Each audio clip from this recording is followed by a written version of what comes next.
Opisyal sa usa ka ospital sa Cagayan de Oro City ang gipusil patay. Saron ta ang dugang detalye sa live report ni Cyril Chavez. Cyril.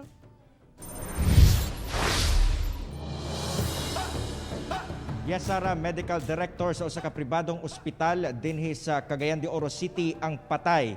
Human nga gipusil sa riding in tandem suspects.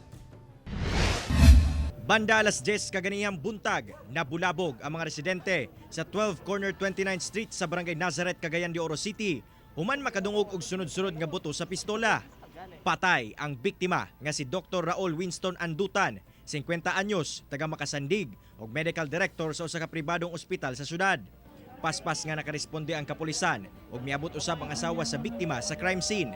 Gani nadala pa kini sa ospital apan gideklara patay na ang biktima. So far, ang gingon sa ato dito is tulo ang igo niya.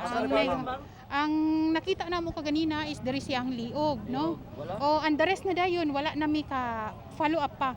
Sumala pa nga posibleng gitaparan ang sakyanan sa biktima sa riding in tandem suspects o gipusil hangtod nga mihunong kini.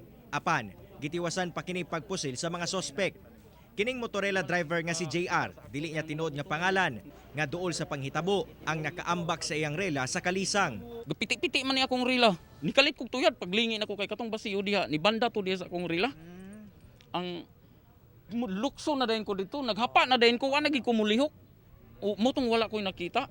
Padayon ang investigasyon nga ginahimo karon sa kapulisan kung unsa ba ang motibo sa pagbanhig kang Dr. Andutan usa sa ginalantaw kung may kalabutan ba sa iyahang trabaho.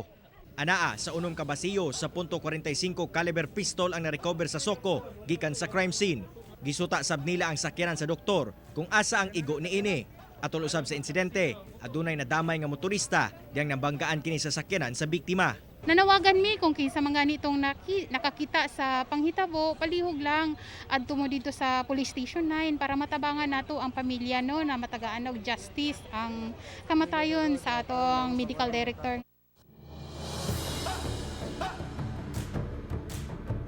Sara ginasubay na karon sa otoridad ang mga CCTV duol sa nahitabuan sa krimen o gilauman nila nga makatabang kini nga makahatag og kasulbaran sa maong kaso. Sara. Okay, dagang salamat, Cyril Chavez.